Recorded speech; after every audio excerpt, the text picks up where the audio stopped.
हे दोस्तों, इमेजिन करो कि आप बिल्कुल अकेले एक ऐसे रेगिस्तान में हो जहां आपके पास ना पीने को पानी है ना खाने को खाना। आपको दूर दूर तक सिर्फ और सिर्फ रेत के अलावा और कुछ दिखाई नहीं दे रहा है और आपको इस 45 डिग्री वाले रेगिस्तान में 72 घंटे बिताने हैं। ऐसी ही एक रियल लाइफ स्टोरी है रिकी की। दोस्तों, रिकी की ये रियल लाइफ स्टोरी आपको अपने मुसीबतों से लड़ना सिखाएगी। आपके लाइफ में जब हर तरफ से सिर्फ गलत ही हो रहा होगा तो आपको क्या स्टेप्स लेने चाहिए ये बताएगी। सो इस वीडियो को कंप्लीट देखना। इस स्टोरी की शुरुआत होती है 1970 में ऑस्ट्रेलिया के विक्टोरिया से, जहां इस कहानी के हीरो रिकी मैगी का जन्म हुआ था। रिकी का जन्म एक मिडिल क्लास फैमिली में हुआ जहां उसकी हर छोटी बड़ी ज़रूरतें पूरी हो जा रही थी। लेकिन 1984 में जब रिकी की उम्र केवल 14 साल थी, उसकी फैमिली कंडीशन काफ़ी ख़राब हो गई, जिसके कारण उसके पूरे फैमिली को वो शहर छोड़ना पड़ गया। और उसी दौरान रिकी के फादर की मौत हो गई। अपने घर की ज़रूरतें पूरी करने के लिए रिकी जॉब करने लगा। उसे जो भी काम मिलता वो आसानी से चुपचाप करने लग जाता और ऐसे ही करते करते रिकी की उम्र 45 साल हो गई। और अब आने वाली थी रिकी की लाइफ में एक ऐसी टर्निंग पॉइंट जिसके बारे में उसे कोई भी अंदाजा नहीं था। ये बात है 2006 की, जब वेस्ट एशिया के पोर्टलैंड शहर में रिकी को एक लेटर आया, जिस लेटर में उसे एक सरकारी नौकरी ऑफर की गई थी। रिकी खुशी खुशी उस नौकरी को पाने के लिए ईस्ट ऑस्ट्रेलिया से वेस्ट ऑस्ट्रेलिया के लंबे सफर पर निकल गया, जहां उसे ऑस्ट्रेलिया का विशाल रेगिस्तान पार करना था। उस रास्ते में रिकी ने देखा कि एक कार एक गड्ढे में पूरी तरीके से फंस गई है और 3 लोग उसे निकालने की काफी ज्यादा कोशिश कर रहे हैं। रिकी ने इंसानियत के नाते उसकी मदद करनी चाहिए, लेकिन रिकी को मिला धोखा। उन 3 लोगों ने रिकी को ड्रग देकर बेहोश कर दिया और उसकी गाड़ी, फोन और सारा सामान लेकर भाग गए।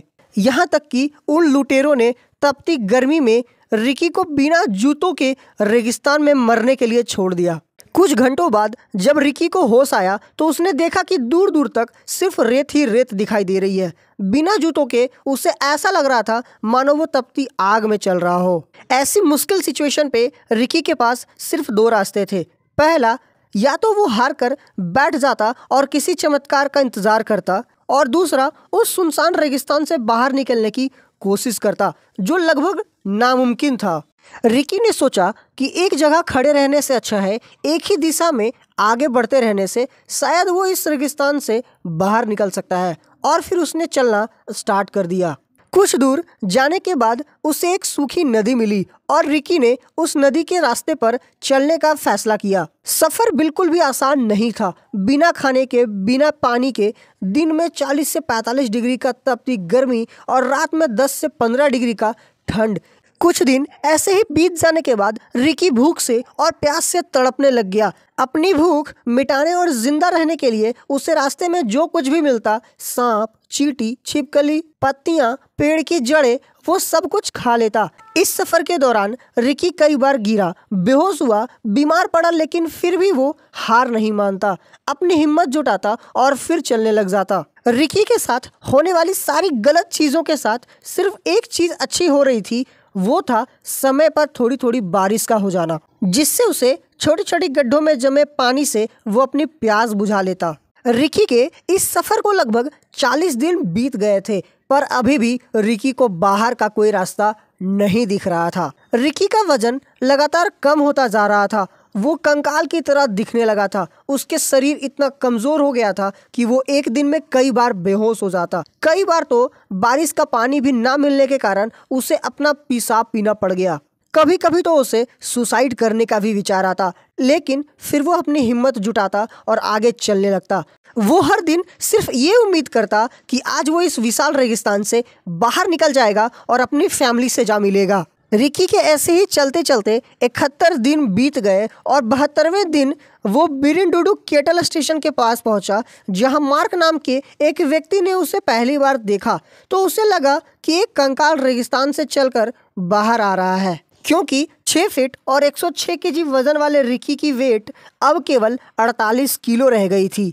रिकी ने अपनी पूरी बात मार्क को बताई और बेहोश हो गया। तब रिकी को हेलीकॉप्टर की मदद से हॉस्पिटल ले जाया गया। रिकी को 6 दिन के इलाज के बाद हॉस्पिटल से छुट्टी दे दी गई और वो अपनी फैमिली के साथ घर चला गया।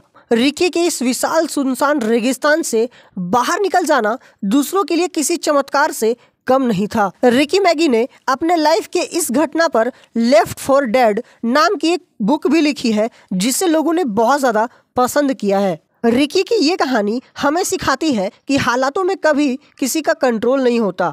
जिंदा हो तो प्रॉब्लम्स आएंगी ही, डिपेंड आप पर करता है कि आप उस प्रॉब्लम का सॉल्यूशन कैसे निकालते हो। बचपन में जब रिकी के पिता की मौत हो जाती है तब उसने हर परिस्थिति में लड़ना सीखा। शायद यही कारण था जिसने उसे इम्पॉसिबल काम को पॉसिबल करने की ताकत दी। शायद रिकी की जगह पर कोई और इंसान होता तो 4 से 5 दिनों में ही हार मान लेता, किसी चमत्कार का वेट करता या अपनी मौत को स्वीकार कर लेता। लेकिन रिकी के बचपन से ही मजबूत बनने के कारण वो इस दर्द भरे सफर को भी पूरा कर गया। इस घटना के बाद रिकी का नजरिया पूरी तरीके से बदल गया, वो और ज्यादा मजबूत हो गया। सो दोस्तों, उम्मीद करता हूँ कि इस स्टोरी से आपको अपनी जिंदगी को देखने का नजरिया थोड़ा जरूर तो बदला होगा। रिकी की इस स्टोरी के लिए एक लाइक तो बनता है। अपने उन दोस्तों रिश्तेदारों के साथ वीडियो को अभी फैला दो जो अपने लाइफ में अपने प्रॉब्लम्स को लेके रोते रहते हैं। इस वीडियो को कंप्लीट देखने के लिए आपका दिल से धन्यवाद और चैनल को सब्सक्राइब किए बिना